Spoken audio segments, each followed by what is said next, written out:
We're a bit early.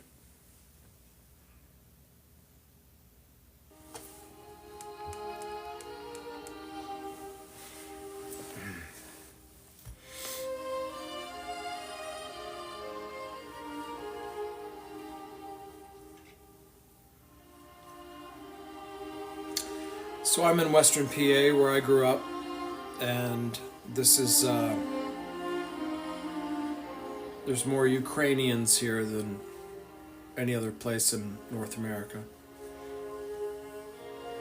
You can go to Latrobe and Johnstown and Pittsburgh, and there's Ukrainian Catholic churches and Ukrainian Orthodox churches, and if you want to get a feel for like what Western PA really came from, go watch The Deer Hunter.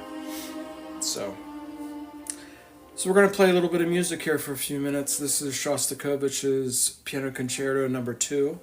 It's sort of hard to find, but it's very lovely. And I'm going to drink wine and sit here.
What's tonight's topic?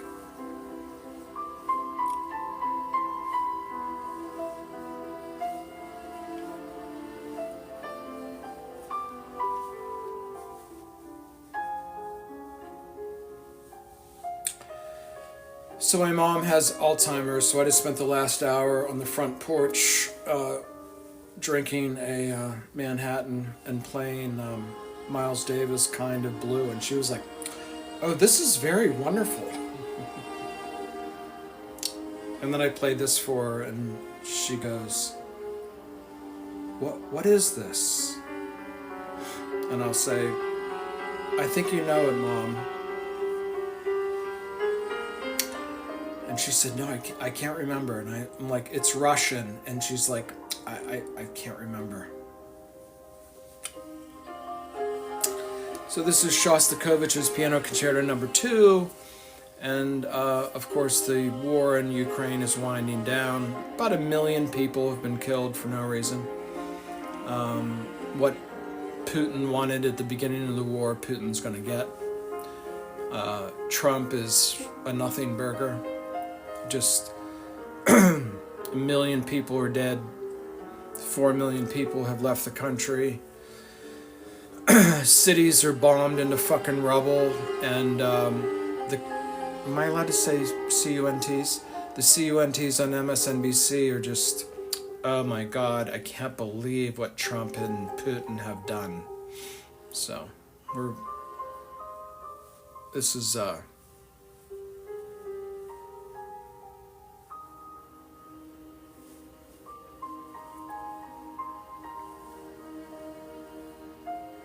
it's quite nice, isn't it?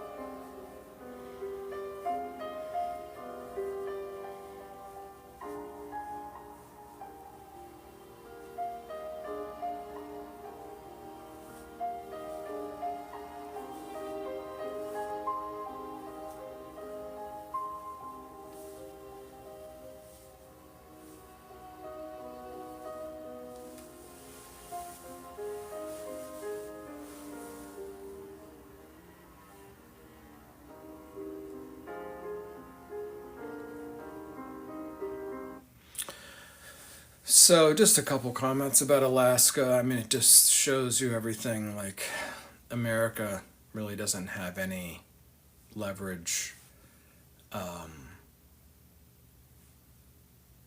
We started the war. Lindsey Graham, John McCain, Victoria Nuland, the usual suspects.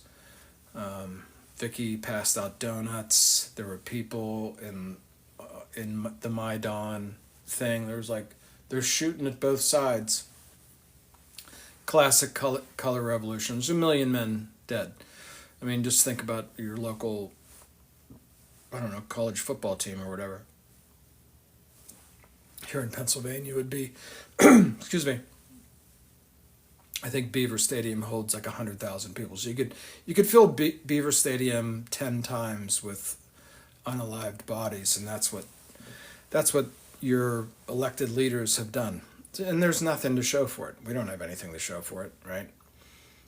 Maybe we're going to get some rare earth metals or some shit like that, and everybody's going to feel. The Trump people are going to feel good. There's going to be a ceasefire. The Russians are going to feel good.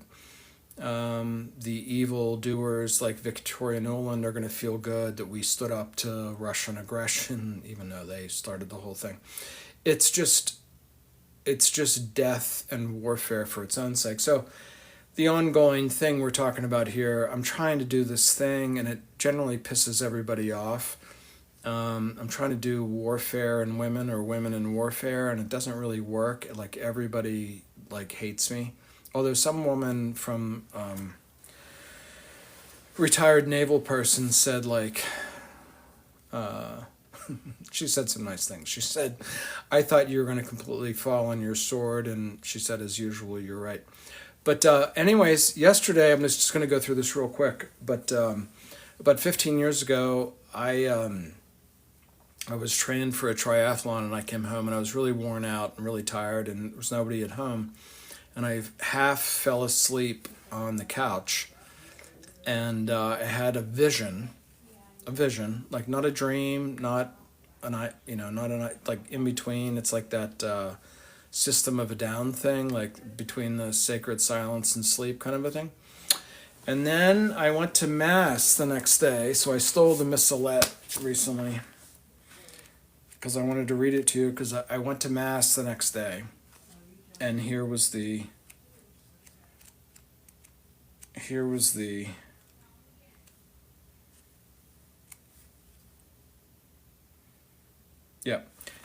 reading from the Assumption of the Blessed Virgin Mary. Now, I don't really know the Bible well enough to have remembered this. I have no knowledge of it. And because we're feeling ecumenical, as you know, 1 million people have been killed in Ukraine for no reason. Ukraine is both Catholic and Orthodox. If you don't understand that, that's a big part of how the war got started, okay? There's like the Catholic part that is sort of Lithuanian and Polish, and then there's the Orthodox part that is more Russian, and there's a whole religious vibe there. It's a lot like the Vietnam War. A lot of people don't know that the southern part was Catholic and the northern part was Buddhist, and it was sort of a religious war. But let's all calm down. So anyways, I had a vision, and then the next day I went to Mass, and I'm just going to go through this real quickly, and then we'll move on, because I sound like a weirdo. This is from the book of Revelation, and it says, Revelation 11:19. God's temple in heaven was open, and the ark of his covenant could be seen in the temple. A great sign appeared in the sky, a woman clothed with the sun, with the moon under her feet, and on her head a crown of 12 stars. She was with child and wailed aloud in pain, and she labored to give birth. Then another sign appeared in the sky. It was a huge red dragon with 7 heads and 10 horns, and on its head were 7 diadems. Its tail swept away a third of the stars in the sky and hurled them down to the earth. Then the dragon stood before the woman about to give birth, to devour her child. When she gave birth to a son, a male child destined to rule all the nations with an iron rod. Her child was caught up to God and his throne. The woman herself fled into the desert, where she had a place prepared by God.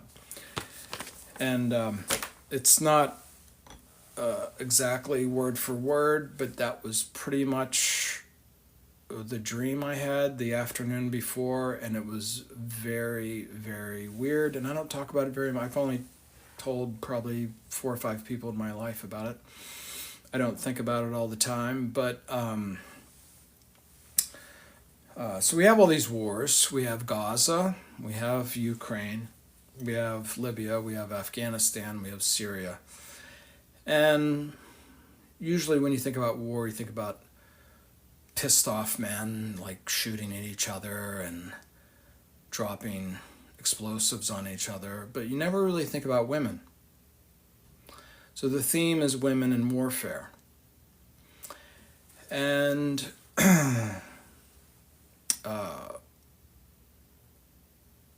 people like Abby Martin, who like you never see anywhere in the Western press. She is super intense. She's also very good looking, and they won't let her on any sort of any popular medium, right? I voted for Jill Stein because I was in California at the time. There's no reason to vote for anybody, that was going to be Kamala Harris, who I think is completely ridiculous. And nobody ever talks about warfare from the perspective of women. And so the obvious thing to do is talk about women in the Ukraine, talk about women in Gaza, talk about women in Libya, talk about women who are in the hospital, like in a breech birth, and the electricity goes out because us or Israel dropped a bomb on the fucking generators, and you're dead, right? Nobody ever talks about that on fucking MSNBC, right? But I don't want to talk about that. I want to talk about women in the United States, in the West, in the wealthiest part of the world. And I have this, that's Jessica Lange dressed up as the Queen of the Goths and Titus Andronicus. And because it is Saturday night, we will admit that I remember seeing her in King Kong tied up with vines in the jungle at like 6 years old. And I was like, I don't know what's going on there, but I think I like that. But let's all calm down. I think it's not well understood the effects of warfare on women in the United States, in the West. And I don't just mean wives of soldiers and things like that. Although I did have a good friend who was a very early Special Forces guy. And he said they're going to run these people. He was talking about the Wesley Clark thing. We're going to attack 7 countries in 5 years. And I'm telling you, this guy won the I think it's called the Westmoreland Cup. He went through West Point. Like, it's the big physical thing they do at the end of freshman or sophomore year or something like that. He was early Special Forces before they were even Special Forces. And he's like, there's no way these guys are going to be able to do this for year after year after year. They're going to wear out. You can't perform at that, like, literally, like, Olympic level, like, year in, year out, year. And if you watch, like, a Sean Ryan podcast, this is what these guys are starting to say, right? They can, like, conquer the world, run 27 fucking marathons in 25 days and carry a machine gun and all that stuff, right? But even men are, like, finite. You feeling me? But no one ever talks. See, this is my justification for this. No one ever talks about the women. I don't just mean like the women in Afghanistan and like and all that. The people who've lost their sons and husbands and so forth. And I don't even really mean like the wives of the soldiers. I mean just the women walking around North America. What? What are you talking about? What the fuck are you talking about?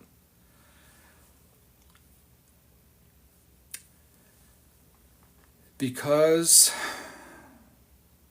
all the excess capital, a friend of mine sent me a thing this morning about the classic Western thing, like, do you pay for the first date, right? Or, do you go out for a coffee date, or you go for a walk, or do you go to a club, or go for a nice meal and all that, right? And 2 generations ago, people would be like, well, a man picks you up, you get dressed up, a man takes you out, he opens the door, he does this, blah, blah, blah. If it all goes well, she says, would you like to come up for a nightcap, right? The whole, like, all the cliches of the classic thing. Well, frankly, now men can't necessarily really afford it. And frankly, a lot of women are just playing upon it for economics to go out. But that's not my point. My point is that I have to be careful here.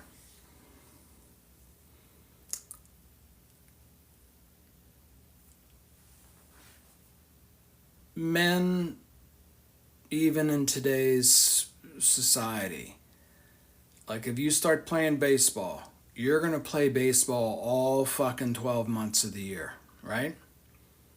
Right? And to some degree, if you play softball and you're a young woman, it's going to be the same thing. But even that, like, women never get, for lack of a better word, satiety. What do you mean, satiety? Well,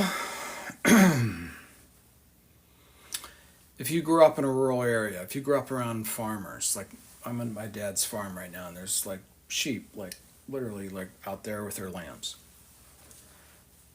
In order to make that whole fucking thing work, and my ex-wife, one time said to me, if you refer to me as a fucking sheep one more time, I'm going to break your nose or something like that. But just stay with me.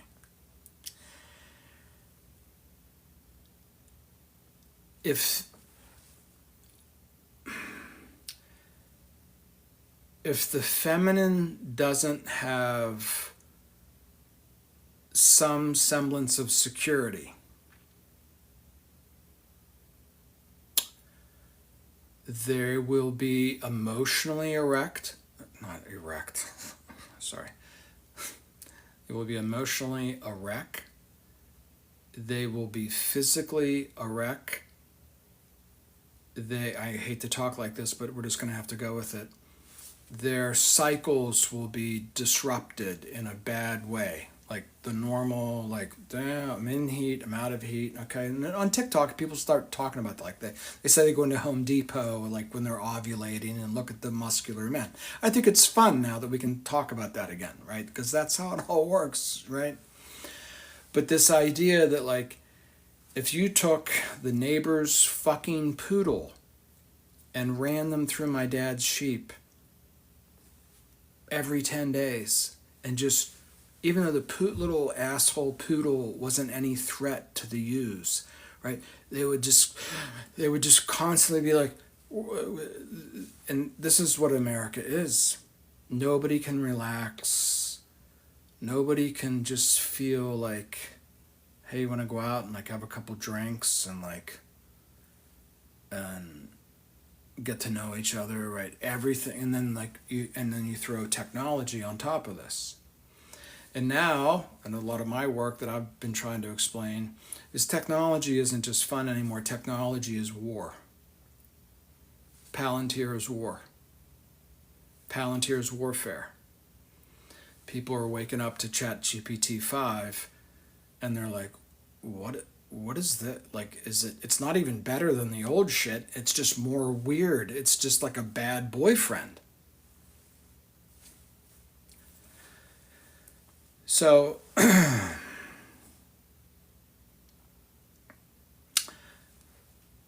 West is the place where you could do it all. You could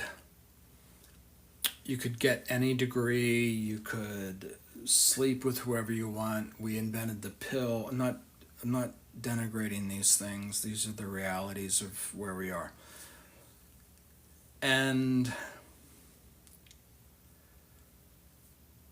But now, like, literally, you turn on social media every morning, and there's a ethnic cleansing. And I would have you know that those pictures of those women and children are on fucking purpose. Seriously, like, is there any economic explanation for Gaza? Like, if we wanted to just turn Gaza into Las Vegas, BlackRock could do that like in 2 years. Like, there would be no, like, there's no reason to get rid of the people there. We need, like, I'm trying to be real ugly about it. Just like, well, we need people to wash the dishes. Like, let's just have them there. No, this is my point, people. The warfare, as deadly as it is to men, and all the men in the Ukraine are gone. They're all gone. You understand that? The people in the field are over the age of 40, which means there's not going to be any more generations of Ukrainians for a long time.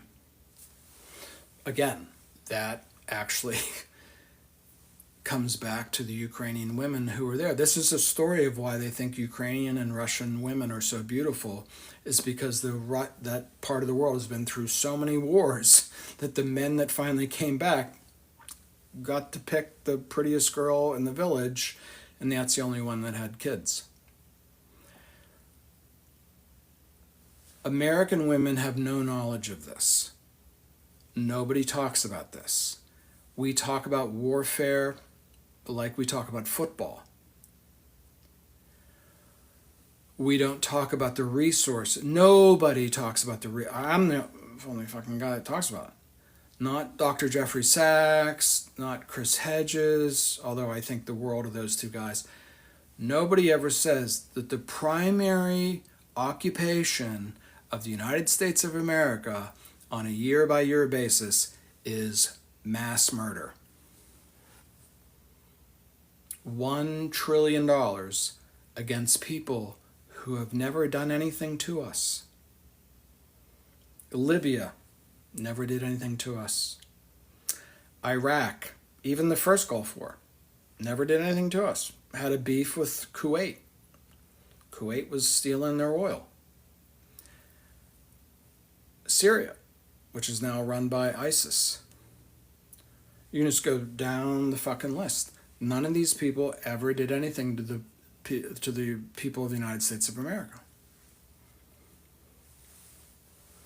So, for 4 years on here, I've talked about the $1 trillion in share buybacks, which, if you don't understand, it just means like Apple makes $100 billion and just buys its own stock back.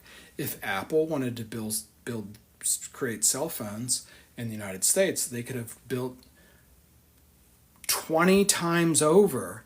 They could have built the facility in the United States of America, which, like in China, would just spit out a fucking iPhone every 72 seconds or whatever. Okay? They could have made the investments to do that. On top of that is another $1 trillion that goes for warfare. Now we're at the point we've spent all this money, trillion, and our real threats, China, Russia, Iran, we can't displace. So if you'll indulge me, we're going to do like a little bit of a ESPN man's man kind of a thing here. We're going to listen to this asshole that I posted this morning. This guy. First of all, let's listen to Colonel McGregor. What are we protecting other than just Israel? We're protecting a larger financial empire that is bound up with those banking systems that I mentioned earlier. It's bound up with access to critical oil and gas reserves. It's bound up with containing BRICS, which is represented primarily by Russia, China. By the way, that's the music. I picked the music. It's a little too loud, but it's like spectacular. Now increasingly India, Saudi Arabia, all these other countries. So we're on very thin ice.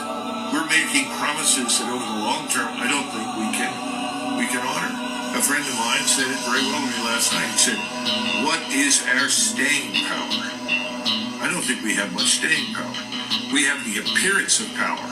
You know, if you look at something like the Depression, during the Depression, you know, we made a lot of mistakes. We were no better off in 1938, 39 than we were when it began. We pursued all the wrong policies, but we had something going for us. We defaulted.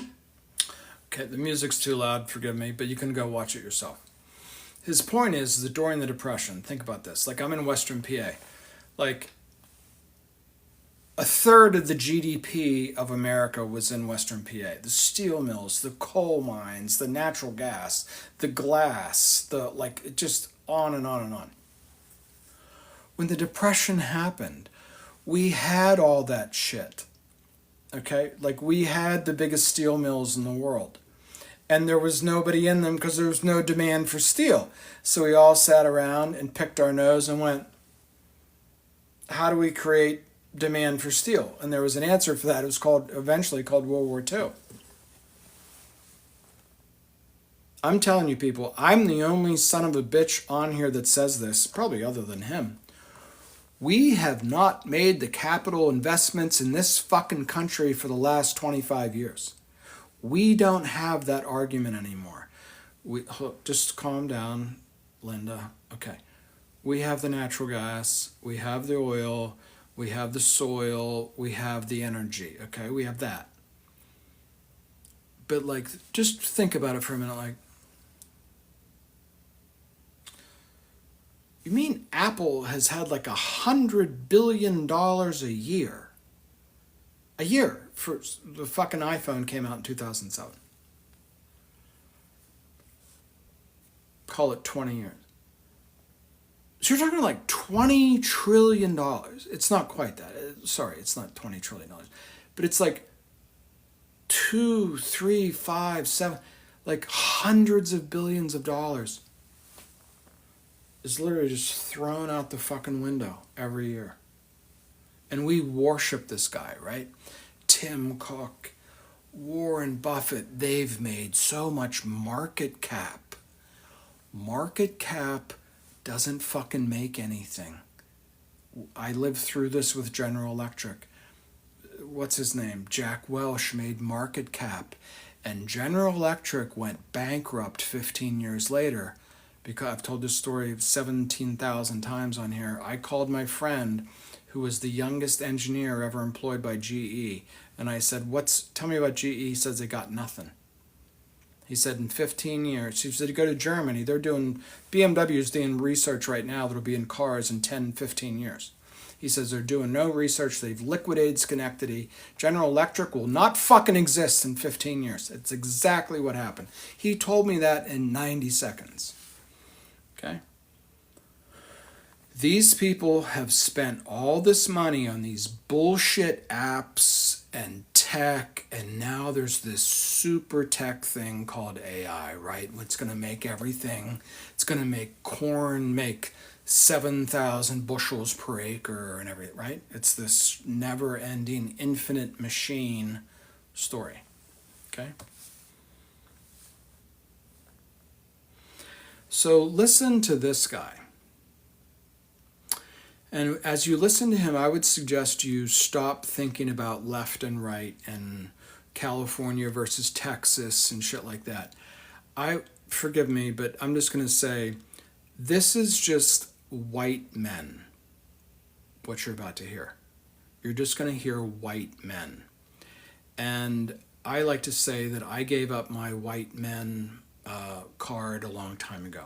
Listen to this guy. And then it's going to be awful because I'm going to sit here for the next half hour and go through every single thing he says and just blow it apart. Watch. We're watching the greatest counter-revolution in some 90 years. We have not seen any president try to radically change the... Sorry, I'll play it without the music. Excuse me.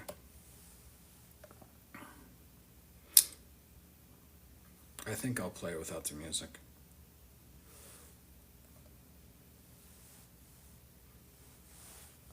We're watching the greatest counter-revolution in some 90 years. We have not seen any president try to radically change the political calculus and the nature of government since FDR did it from the left during the New Deal of the mid 1930s. And what do I mean by that? Donald Trump closed the border. Nobody thought he could. He closed it. He has now deported over 100,000 criminal illegal aliens, and 1 million have self-deported of all statuses who were here illegally. He's basically declared war on DEI, and he's winning that argument. He has barred biological males from competing in women's sports. He has full public support for doing that, and he's making enormous inroads. The universities are rushing and competing with each other to cut a deal. Victor Davis Hanson, thank you. Back River, thank you. With Donald Trump, and to agree to not gouge the federal government on federal grants through their surcharges of way over 40 or 50%, to follow civil rights legislation in the Supreme Court, and not discriminate by race. The music goes away in a minute, just bear with me. Or gender, as they do in admissions, hiring, promotion, and tenure. And to be disinterested and be fair and follow, as I said, free speech canons and the Bill of Rights on campus. What am I getting at? This isn't... Okay, this is much longer, and the music is louder than I expected. So I want... So this guy isn't really a left or right guy, but he's trying to tell the story that this is working. What we've been doing, and I did a long piece about the Federal Reserve and Stefan Moran last night, and I said this isn't really economics, this is just geopolitics, and if anybody fucks with us financially, we're going to blow them up. That's what the Stefan Moran paper, and he's about to take over the Federal Reserve. So this guy's name's Victor Davis Hanson. He reminds me a lot of people you see on here, a lot of white men you see on here. Like my favorite is everybody's favorite geopolitical. God damn it! What is his name? There's about a dozen people on TikTok who I'm almost certain are paid shills. Okay, but let's see if we can find this guy's stuff. I'm gonna go through this one at a time. Boom. This is a necessity. That's David.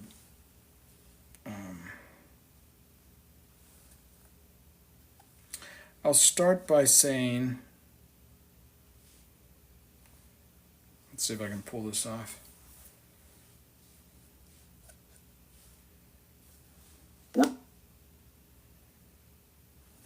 We're watching the greatest counter-revolution. Okay, let me just start there. Because I can pretty much just riff after that. Okay, there's nothing counter-revolutionary about Trump.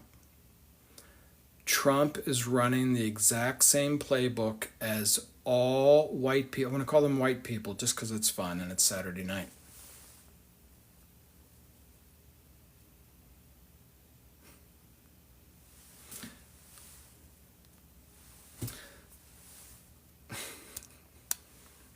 Somebody's showing me their pictures of their party antics while they're on vacation. Trump is the big revolutionary. That's what he's saying. He's counter-revolutionary. He's overthrowing the progressive agenda. There's no fucking progressive agenda, people, in America. There hasn't been. Since Reagan, okay? He's trying to be real profound and real historic and real like fourth turning, right? And Trump is overthrowing everything. Like they're sending the MRAPs down the Pennsylvania Avenue and cleaning up the tents, right? They're attacking the Ivy League, and they're not going to give them any more fucking money until they have the proper anti-Semitic shit, you know, like as people come in, they have like training and all this. The big beautiful bill is the exact same thing that Reagan did. Okay, so everything that Trump is doing is what Reagan did. Everything that Trump is doing is what Bill Clinton did. Everything that Trump is doing is what Barack Obama did. It just has a new face of bullshit in front of it. Okay? All of which, because this is why I'm in front of Jessica Lange dressed up as the Queen of the Goths, all of this destroys the security and safety of women. Think about it. Would you want to walk down the street? I mean, I understand, like, the tents are bad too. I've talked about it on here. Santa Monica, San Diego, Los Angeles, Las Vegas. I've gone on and on about it. But, like, you don't need fucking MRAPs. These are these big heavy vehicles we drove around Afghanistan and Iraq. We lost those wars too, by the way. So all the MRAPs came home, and now we're driving down the roads, getting rid of tents with vehicles that weigh like 17,000 pounds. Do you see the problem here? Like, there's no real, like, addressing the problems of, like, okay, there's people with drug problems and whatever. It's just this big show. So my point to you is, I think I'm even on top of, like, the MSNBC feminist shit and saying, even this big machismo white guy stuff, we're overthrowing all the progressive policies of the last 50 years. No, he's not. No, because the so-called progressive policies are bullshit corporate talking points of hope requires change. Okay, remember that guy? Yesterday will be tomorrow. Next Thursday. Remember, she just ran for president? And then we had Bill Clinton. It's all the same thing. Like, everybody's been doing Reagan since Reagan, including Trump. Trump is now Reagan with MRAPs. Trump is now Reagan, and we're going to take away 19% of the fucking Medicaid budget. Even David Stockman and Reagan wouldn't do that. Right? I remember seeing them as a young guy. They were like all sitting in the Oval Office, and David Stockman's like,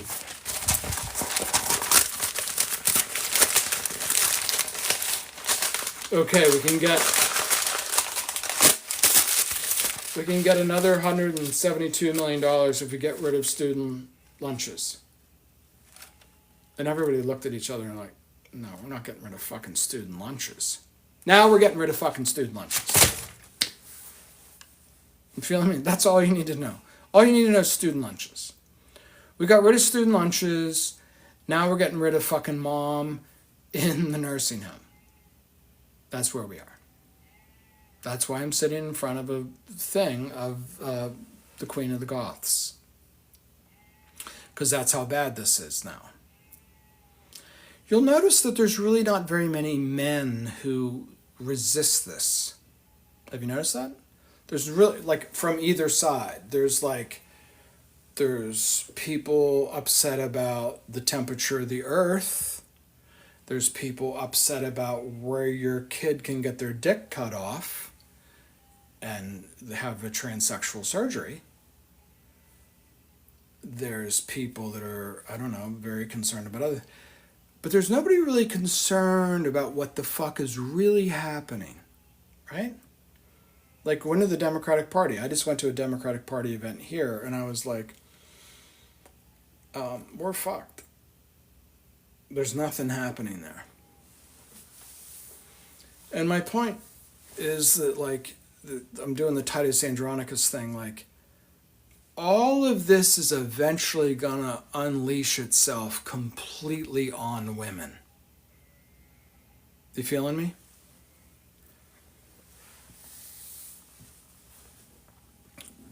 Does Gavin fucking Newsom have a plan of, like, how to stop brown people from being stolen off the street? No. No, he's in on it too.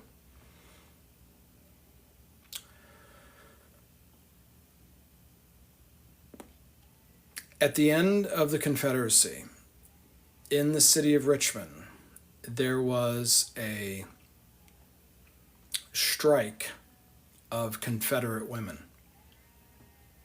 Nobody knows this. Nobody talks about it. because there was no food. When General Lee, this is interesting when you think about Ukraine and Trump and Zelensky and Putin.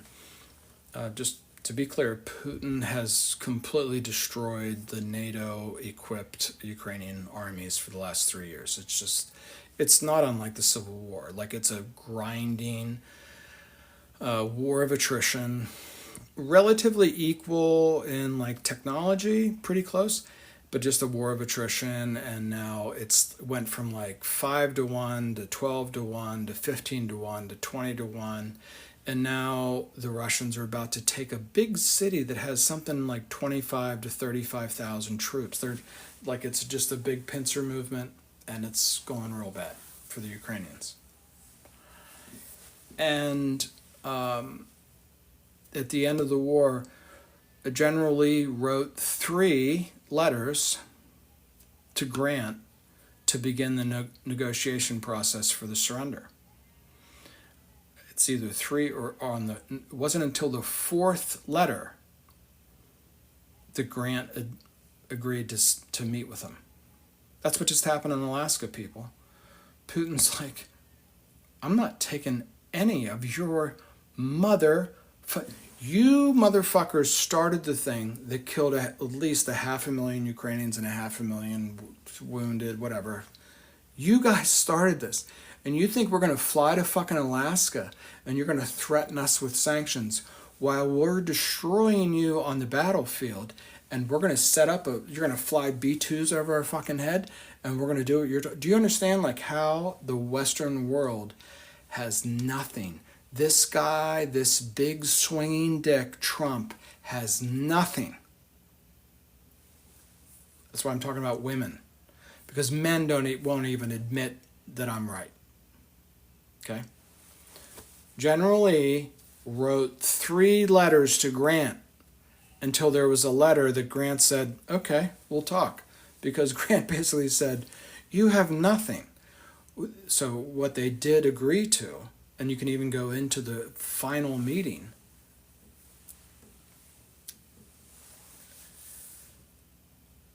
Grant allowed all the soldiers to be paroled and the officers to carry their sidearms and have their horses. Other than that, they were free to go home. Okay, so Lee wanted all these other things, and Grant was like, nope, unconditional surrender, but we will make some amends to like just protect life and maintain order through the country, which is, partly the South.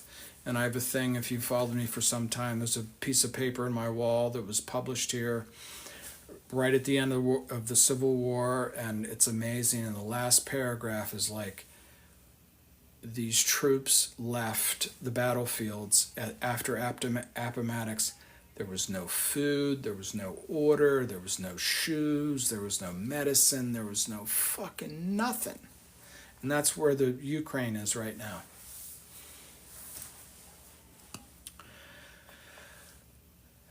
And when it gets that bad, in some ways you can only really explain it to women.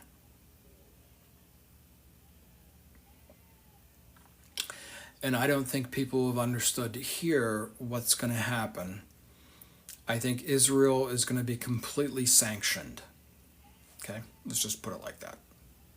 Norway, Ireland, Pakistan, I don't know, Africa, it's just, you know what I mean? One after another, just like South Africa. Then Trump, who has no real power in the world anymore, right? He flew to Alaska. I mean, like, for the first time, this is my big point tonight, like, in the middle of a Saturday night. I've never seen the American president fly somewhere and have absolutely no control over the situation, like just happened last night. And that's exactly why Putin did it.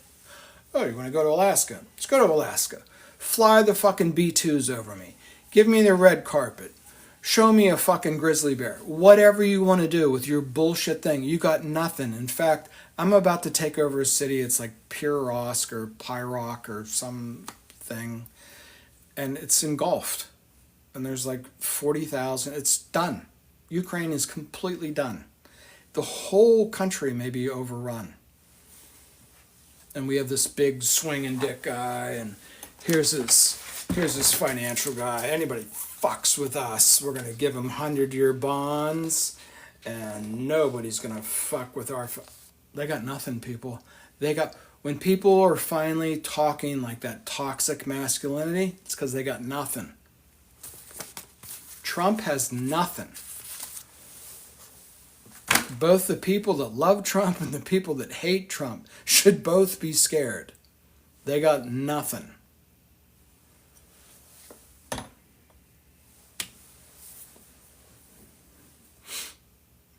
Putin, like Ulysses Grant, is going to design the exact terms of surrender that he wanted before the fucking war started.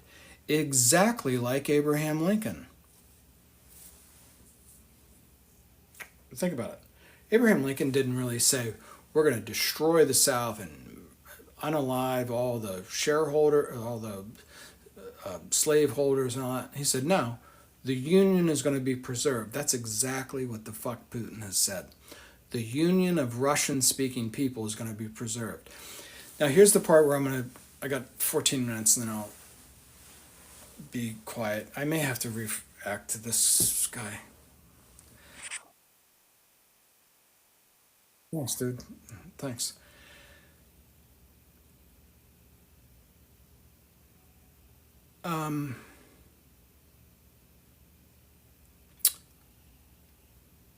A million people, I think about 2.2 million people died in the American Civil War, had to die to prove that Abraham Lincoln was not Hitler. I don't think I'm allowed to say Hitler on here. Sorry. About 1 million people had to die, both Ukrainian and Russian, to prove that Putin is not Mustache Man. If you know anything about Putin, it's a silly, idea. And when you turn inward into America, you're going to see that it's much more like the Confederacy, that our young people are much more stressed, much more malnourished. I don't just mean in terms of food. I mean like in the great sense. Like, I could talk, because whenever I do this on here and I hit the button live, 4,000 people listen to me. It used to be 14,000 people until some people overseas decided they didn't like me. And I look and it's like 90% white males over the age of 50, right? Which is sort of a shame, because really the story I'm trying to explain is better told to people that are younger and female. You can talk to your blue in the face to white people, to white men, and they'll just look at you and go, stock market's up. And if you really understand the stock market, you know that doesn't mean anything. So let's listen to this asshole for the last couple of minutes. And I know there's a lot of music involved, and forgive me, but in some 90 years, we have not seen any president try to radically change the political calculus and the nature of government since FDR did it from the left during the New Deal of the mid-1930s. And what do it was Reagan. I mean by that? Donald Trump closed the border. Nobody thought he could. He closed it. He has now deported over 100,000 criminal illegal aliens, and 1 million have self-deported of all. Non-governmental agencies, NGOs, brought those people here. 25% of the fucking hotel rooms in Manhattan were paid for by people who were paid by a group called NAIS. You can go look that up. And they were paid, they took up quarter of the hotel rooms in Manhattan, right? So that was done on purpose so that when Trump came in, the reaction would be so overhanded that they could raise $170 billion and just have ICE run around America and do whatever the fuck they want. It's like watching Titus Andronicus. Statuses who were here illegally. He's basically declared war on DEI, and he's winning that argument. He has barred biological males from competing in women's sports. There's 350 million people in the United States. We have $37 trillion in debt. We have 800 military facilities around the world. Getting rid of a couple people with wieners on the girls' swim team, not really a major accomplishment. He has full public support for doing that, and he's making enormous inroads.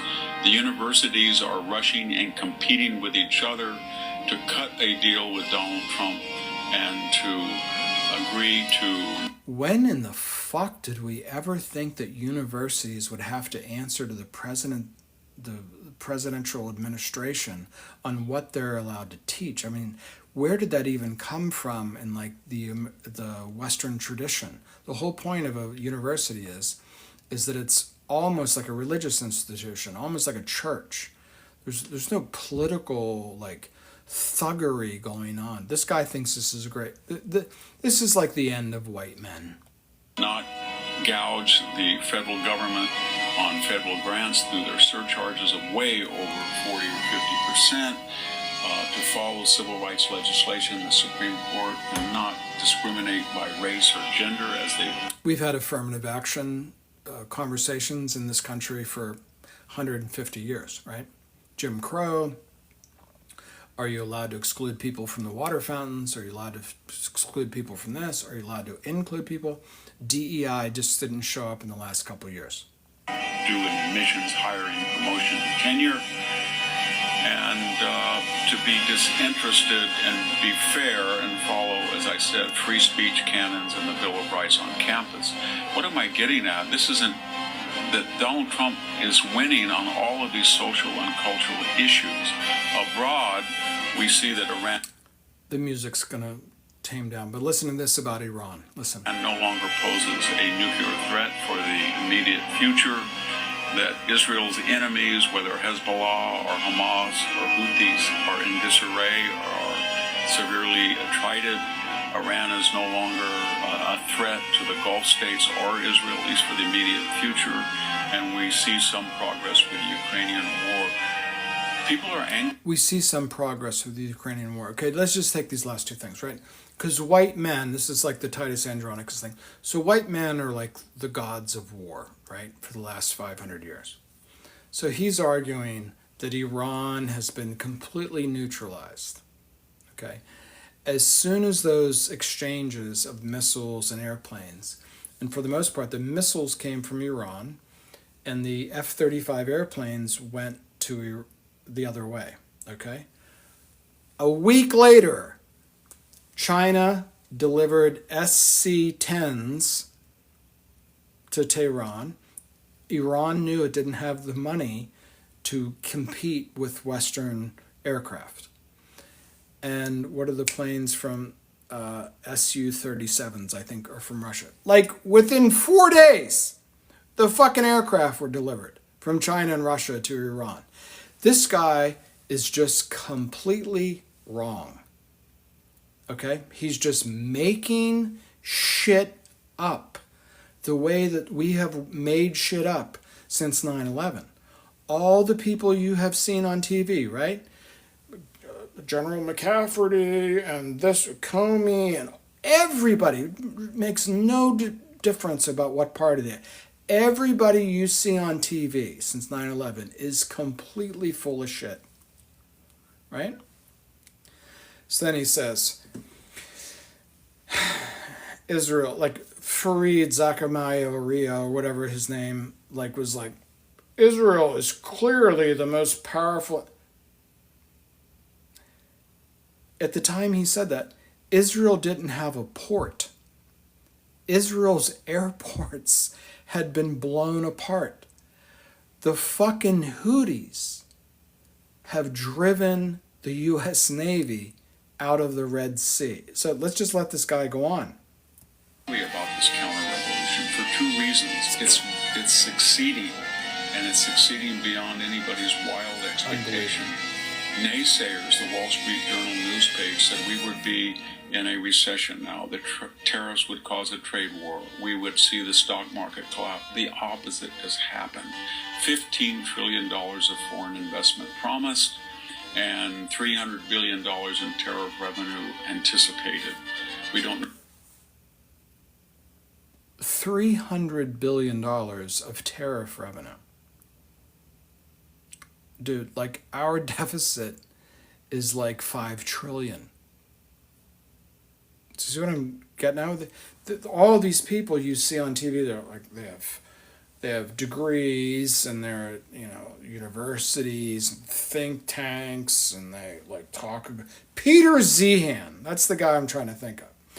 Peter Zeihan was the guy that told you that Prigozhin from the Wagner PMC had instigated a coup in Russia 3 years ago, and the Putin regime was about to topple in 15 minutes.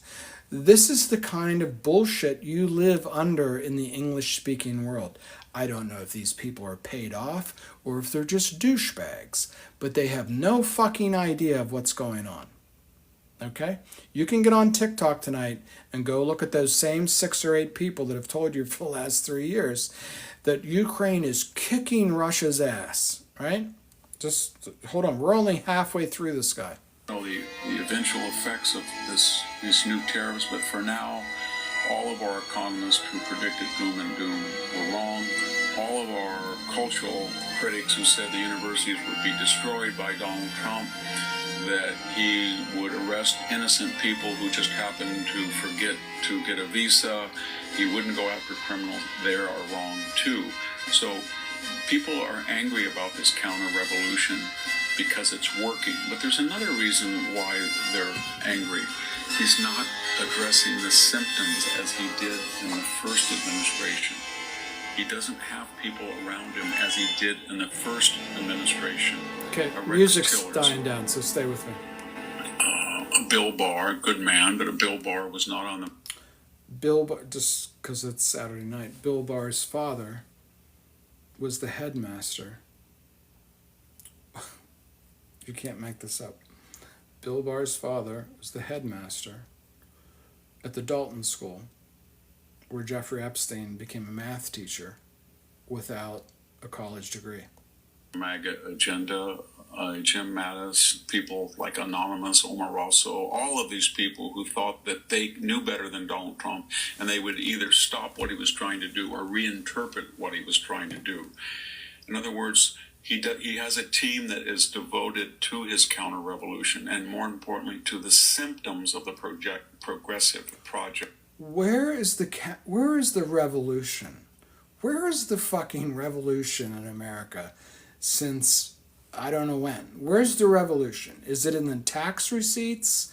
Like, the tax receipts are the lowest they've ever been. Like, we take in about 20% of GDP. Haven't gone up since Reagan. Top tax bracket hasn't really gone up. Everything this guy is saying is Peter Zeihan bullshit. It has no basis in reality. But let me tell you this, Linda. White people, all English-speaking white people, here's how they operate. They start off by saying, what we're doing works. What we're going to do will continue to work. We're the best. China's going to deflate. There's nothing there. Their GDP went up 40x since 1991, but pay no attention to that because they're all going to die off. Russia has nothing. Like, all of these people are so... This is this thing too. Like, it's the same thing. He's like, well, we have the reserve currency, but we don't really want the reserve currency, so we're going to get rid of the reserve currency. But if we get rid of the reserve currency, it could create problems. So what we'll do is we'll threaten the people that cause the problems, and that's how this is all going to work. It's always the same thing. we're the best. Anybody who impedes our ability to be the best, we're going to essentially go to war with, right? And my point to you is, the president of the United States just flew to Alaska, and okay.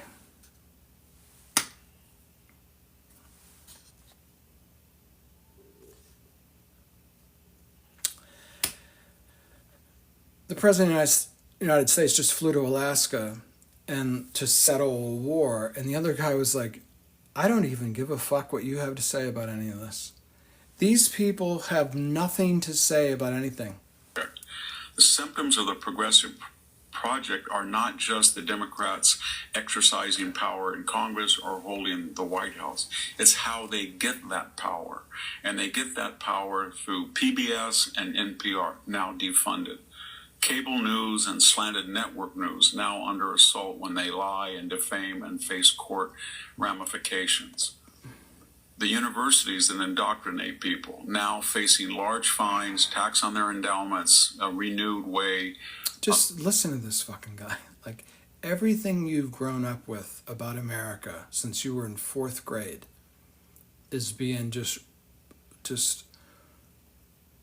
driven into the ditch by this guy. The media, universities, right? Everything that they don't like, they're just going to get rid of by force. The MRAPs didn't fucking work in Iraq, but the MRAPs are going to work in Washington, D.C. Of a new government attention toward student loans, $1.7 trillion program, surcharges, as I said, and segregation on campus in dorms, graduation ceremonies. The universities are now under scrutiny. We're seeing the Department of Education itself being questioned. And I mentioned before, in addition to education and the media, Donald Trump is attacking the very idea that residency is synonymous with citizenship.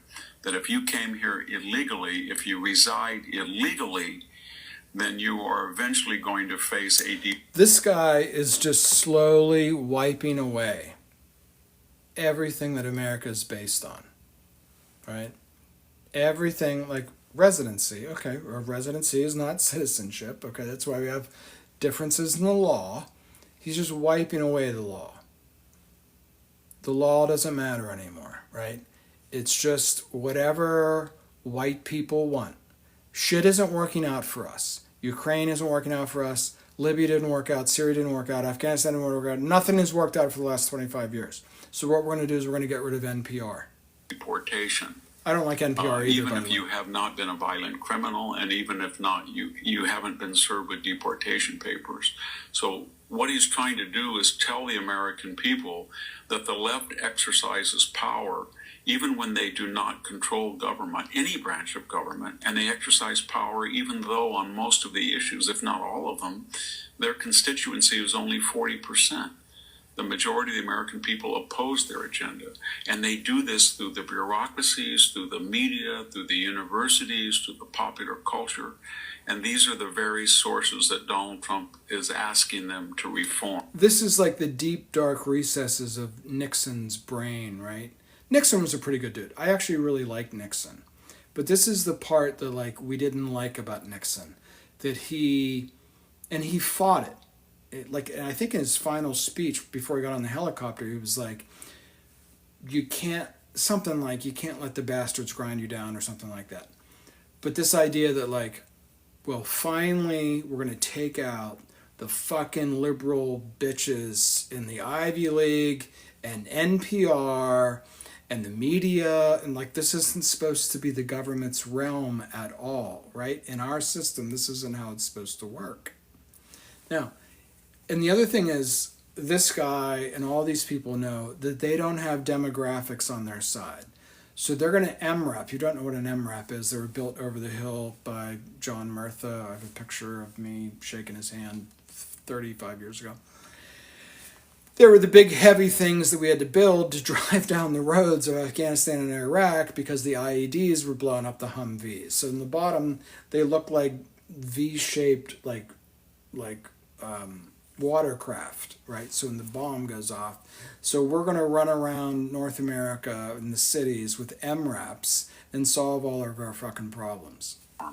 And the government is going to shrink. The government's going to get out of the media. Is the government shrinking? Did the big bad bill shrink the government? Fuck no. The deficit is 7%. It's more than twice as much as it was under FDR. Business. His thesis is that Trump has overthrown, not like Reagan did. Reagan voted for FDR 4 times, by the way, and he was the head of the SAG, the SAG, Student Actors Guild, I think it's called. He was the head of the Actors Union in Los Angeles during the Depression, right? So this guy says, no, Trump is the guy that's really overthrowing the progressive movement that has arrived in the last, I don't know what the fuck he's talking about, because there's no progressive movement that has arrived anywheres. There's just a bunch of cultural bullshit of LGBTQ and changing the temperature of the ocean and shit like that. The government's going to take a hard look at universities who want and obtain federal funds, and we're going to see the counter-revolution, I think, succeed with one caveat. We're going to see in the next year a frenzy, a frantic, almost out-of-mind reaction from the left, because they know that if this counter-revolution succeeds, it'll be very difficult for them to push down an unpopular... He's wrong about this too. ...popular agenda down the throat of the American people. So brace yourself. We're looking at the resistance coming up to the counter-revolution, and it's going to be fierce and unhinged. Okay, there is no counter-revolution because there is no progressive left-wing thing that has overtaken the world, even though Barack Obama tried to make that sound like it happened. So now what he's saying is we're going to overthrow this progressive thing that doesn't exist. And what's really going to happen is, people, I think you're looking at the complete, not the collapse of the progressive system or this system or whatever. Here's the plan, and I'll do this in the last couple of minutes, then I'll shut up. They're going to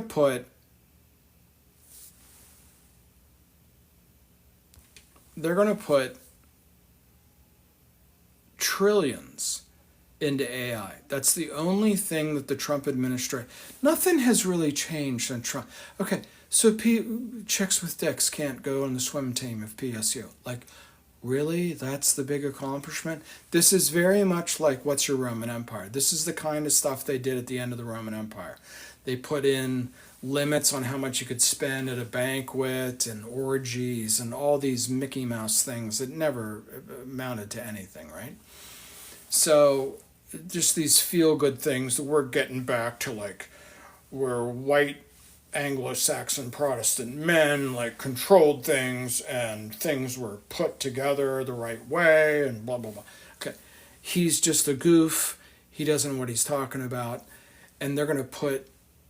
there's trillions of dollars going to war, trillions of dollars going to stock buybacks, and now there's going to be about $1 trillion a year go into AI, large language models.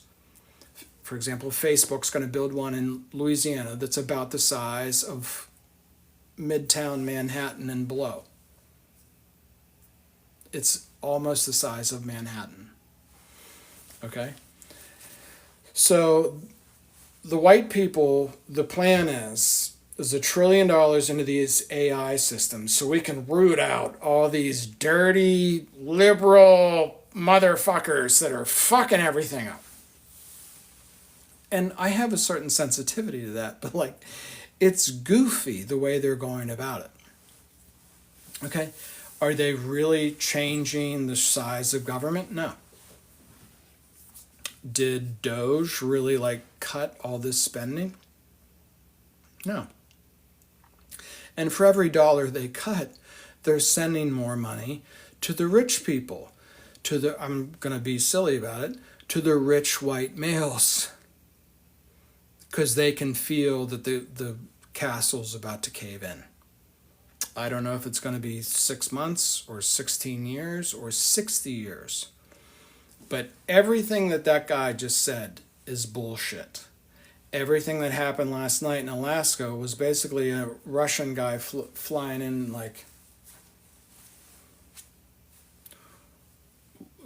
you got nothing. What are you going to do? Send the fucking Marines to fucking Bakhmut? I'll drop more fucking artillery shells on them.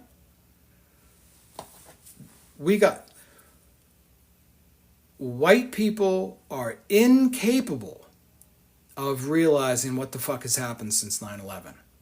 We have no military superiority anywhere. The U.S. Navy is turned back by, forgive me, I don't mean this in the way that it sounds, but I just do it because it's TikTok, by the Sand people. Like the seventh poorest country in the world turned back the USS Eisenhower. Like these people have nothing. They have no idea what they're talking about anymore. Okay, and I'm going to leave you with this.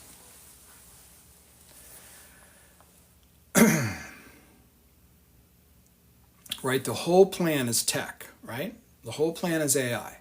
These massive facilities. We have $400 zillion trillion. It sounds like goddamn Napoleon Dynamite. We have all the money of the world is going to come from the Middle East here. We're going to build these AI centers. We're going to have the Stargate. We're going to fly through space, and